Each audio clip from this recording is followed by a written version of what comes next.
I love that Dave Ramsey. I hate that Dave Ramsey. Dave Ramsey. Never even heard of him. Hello, welcome to theartofmoneysaving.com. My name is Joshua, and this video is all about Dave Ramsey. Now, I'm based in the UK, so this is a little UK biased, but nevertheless, I hope that this video gives you an idea of how Dave's plan works in the UK, the good points and the bad points. So if you're a Dave superfan or you're a critic, I hope that there's something for everyone in this video. Stay tuned. I have a huge amount of respect for Dave Ramsey and his empire, his personal finance empire in the States.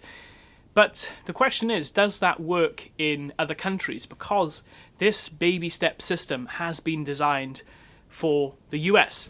And it's a well-oiled machine. He's really thought of everything from the debt snowball to car leasing and calling people stupid. But nevertheless, does this really work in other countries? And I think the general consensus is yes, the advice is really wholesome and excellent. But there are some details that we can't ignore. And the number one thing that I'm going to discuss is his view on credit cards. Because in the UK, credit cards aren't all that bad. Yes, people get into credit card debt, and I would never encourage anyone to do so. But nevertheless, there are some protections that we have by using credit cards that we don't with using cash or a debit card. And we really have to keep this in mind when thinking about the baby steps or Dave's plan from a UK perspective. Section 75 gives us protection for purchases over £100. So whenever I'm going to purchase big products such as electric products or travel or holidays, anything like that, I will always use my credit card because I know that it comes with Section 75 protection. Now, there are lots of regulations and rules about how this is used, but for example, during the 2020 pandemic, this is an excellent example of why it's really important to use a credit card in the UK, because if a company goes bust, which there will be many in a pandemic or a recession, just look at Thomas Cook, for example. This was a prime example of a company where people were buying their big holidays, shedding out hundreds of pounds, and then the company like this goes bust. Dave's advice doesn't cater for this at all. His mantra is debt is bad, credit cards are stupid, they're not worth time or money. But as I've explained here, Section 75 favours the consumer. You have to be careful with a credit card and you have to be responsible. And a lot of the people that ring into his show don't have so much personal responsibility or personal restraint, perhaps, because they've been racking up tens and £1,000s of debt. So, if you're going to book a big purchase, then think about using a credit card. If you know that you're terrible with money and that's going to be a disaster for you, then do use cash and do use a debit card, but realize that if the company is to go bust, then you won't be able to have your holiday or your laptop or lose out on those products if something does go wrong. Martin Lewis, the Dave Ramsey equivalent in the UK, has done a website post on this, and I've included it in my link below. It discusses credit cards, Section 75, what you're covered for, what you're not covered for, and it's very in-depth and detailed, so if you're interested, check that out. The Dave Ramsey plan can work wherever you are in the world. Now, these are minor discrepancies that I'm talking about, but they are things that will either hold you back or propel you on to financial freedom in the future. And it does vary from country to country. But if you are someone that says, I love Dave Ramsey, I want to follow it to the T, that is also absolutely possible. One thing I would mention is there is a big income disparity between those in the US and those in the UK. And this is very noticeable when you hear people ring in, they talk about their debt, how much debt they had, and how quickly they've paid it off. And I mean, you just hear these stories, okay, we've paid off £100,000 in 6 months or something, and you're just like, what? How is that possible? Because in the UK, that would be virtually impossible for the common man. course, there are some people that earn £100,000 in the UK, but it is a minority, and to be able to pay off that amount of debt, even with 2 or 3 jobs in the UK, it's going to be pretty tricky.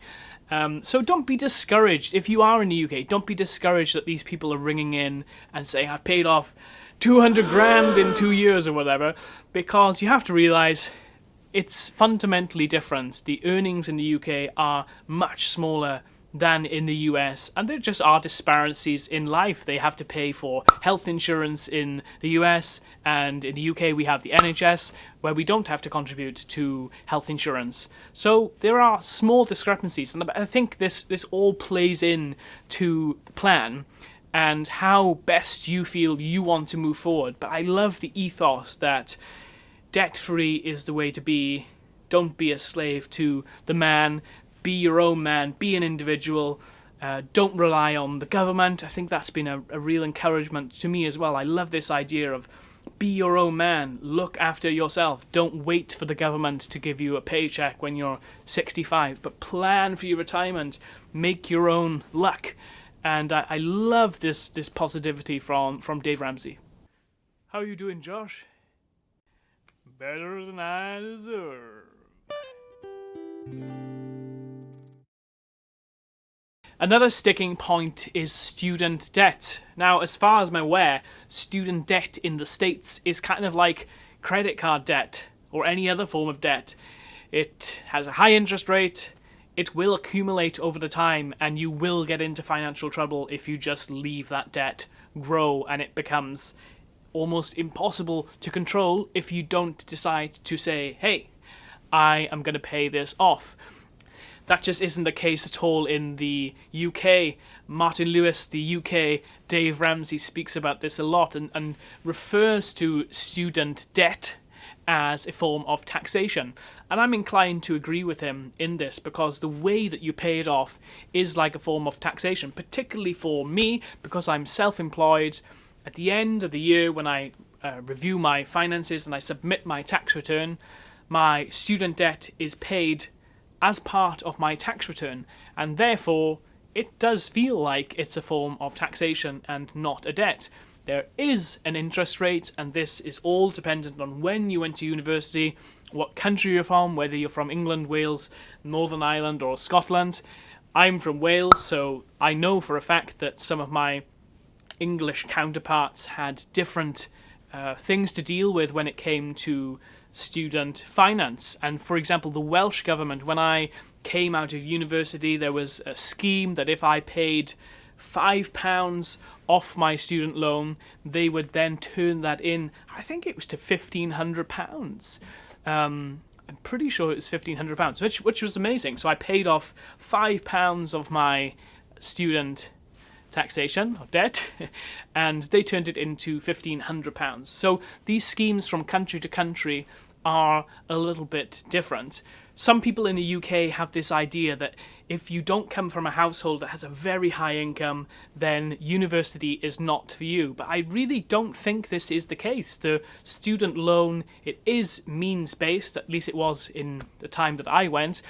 But nevertheless, there is an opportunity for you to go. And if you take this ethos from Dave, that if you go to university and you do a part-time job, you get the money when you can, then you're able to balance the books in a way that just makes it worthwhile and makes it worth going. So that would be my encouragement to any student. If you can get a part-time job, even if it's one day or just on a Saturday afternoon or something, then go do that. And I kind of wish I did more of that in my university days. I did a little bit of it. I mean, I'm a musician, so I did a bit of gigging as well, which was a help, and a couple of part-time jobs in the university. But other than that, I mean, I could have done much more.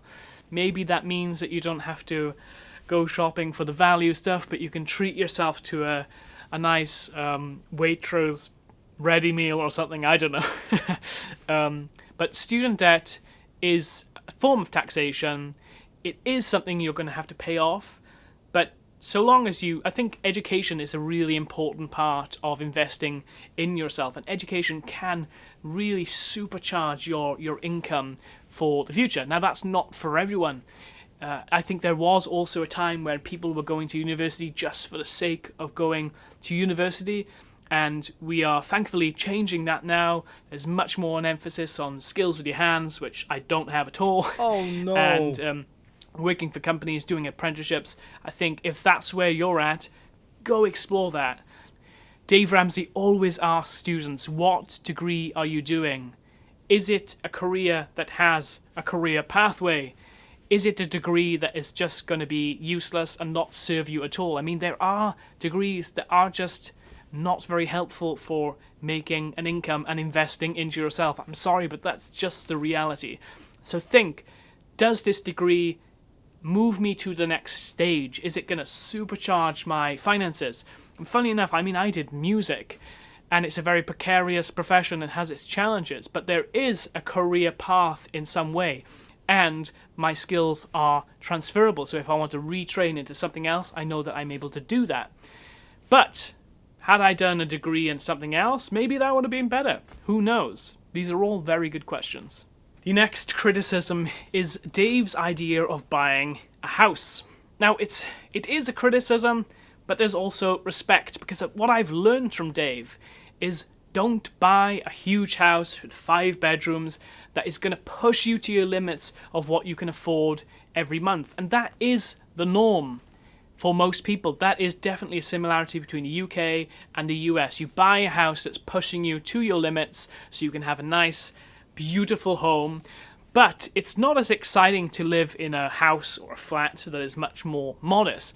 But that's what he suggests. And he does suggest that you live in a property where you're paying no more than 25% of your net income after tax every month for your mortgage. Why wouldn't you want to live in a nice 5-bedroom property if the mortgage company is going to lend you the money? Well, I must say that Dave has really made me think very carefully about this long-term debt. Do you go for a 15-year mortgage or do you go for a 35-year mortgage? And it's very tempting when you do the calculations to see, well, over 35 years, this is cheaper per month. But you end up paying far much more money. And I love the idea that he's striving for you to be debt-free as quickly as possible. But I also fear maybe this isn't possible for everyone in the UK, particularly if you're on a minimum wage salary. I mean, it's just going to push you to your limits, even if you're buying a smaller property. So let's look at an example, and I have the salary of a UK teacher here. So it's £24,373 annually, and that is £19,856 after tax. That is therefore £1,655 a month, and 25% of that, as Dave recommends it should be no more than 25% a month, is £413.75. Now, this will work if you live in the north of England, if you live in South Wales, and you can buy a modest flat, maybe a small terraced house or something like that, and you can make that work. But if you're looking at living in anywhere in the south of England, anywhere close to London, that's just absolutely not possible. You'd be looking at double, quadrupling that easily. I tend to like Dave's strategy. I like the 25%. I think it would definitely help me evaluate where I want to be in terms of buying a property, and it would force me to buy a property that was very modest. But the fact of the matter is after 15 years I would own that property, or maybe I would buy a more modest home and buy it with cash. I don't know. I'm not at the stage yet where I'm buying a home. I looked into it a little bit, but it was just far too complicated for my lifestyle at the moment, and because of the income that I have and being taxed in other countries, it's way too complicated. But I think it is a good guide. Whether or not it works in the UK, I don't know. You have to let me know, guys. Is 25% of your net salary possible to pay your mortgage? I'm imagining probably not. And do you see housing as an investment, or do you see it as somewhere that you just live? I think this is also a very important distinction to make. But as Dave said, if you have your house paid off from that moment, I mean, that must feel great to know that your house is paid off, you own everything, you're just going forth with bills. I mean, that's a great way to live, isn't it? And I think being a slave to debt and being a slave to a mortgage over a 35-year period, I can understand why that would psychologically maybe make you feel not so great. And the idea of paying it off much more quickly does appeal to me more. Which path I choose, I don't know, man. It's really tricky. You have to look at the maths. You have to look at your own heart as well, see how you feel. But luckily, I'm not in a position where I need to do that right now. And I'm definitely delaying that decision for a few more years. The whole of Dave Ramsey's baby steps are all about delaying gratification and thinking more about going towards baby step 7. And the idea of being radically generous is something that really appeals to me and is a challenge to me. Somehow Dave Ramsey is able to link these two things, that it's the Bible and money. And I don't think I've seen anyone else that's able to do that as easily as him. And yeah, wherever you're from, whatever country, whatever faith, everyone listens to Dave and appreciates what he has to say. They might not agree with what he has to say, but he says what he believes, and we, as a public, we listen. I think that's really kind of cool. It definitely makes him stand out and makes me think that he's very unique in his ability to be able to marry these two things together. I've certainly never met or heard of anyone that's been able to do that before. And my final small criticism is the amount that Dave uses in his compound interest calculations, and that's a rate of 12%. Now, I don't know anyone that's made 12% annually over 5 years, let alone a 30-40 year period, and I think that is a bit too far-fetched. I don't know where he's getting 12% from.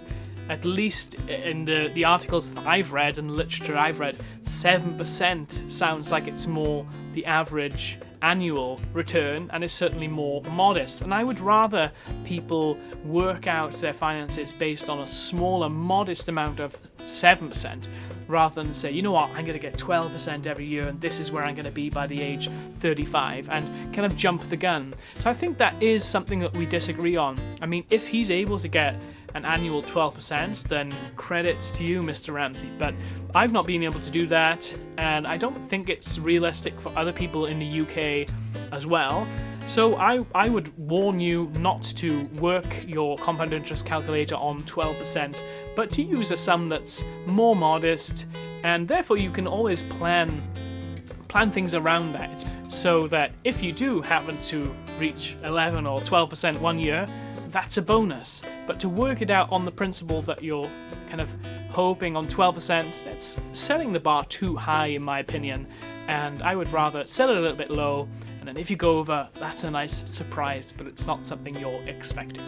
Thanks for watching this video, guys. This was the do's and don'ts of Dave Ramsey. I'm sure there are lots of things that I've glossed over. If I have forgotten anything, let me know in the comments below. It'd be great to hear from you. Ciao, bye.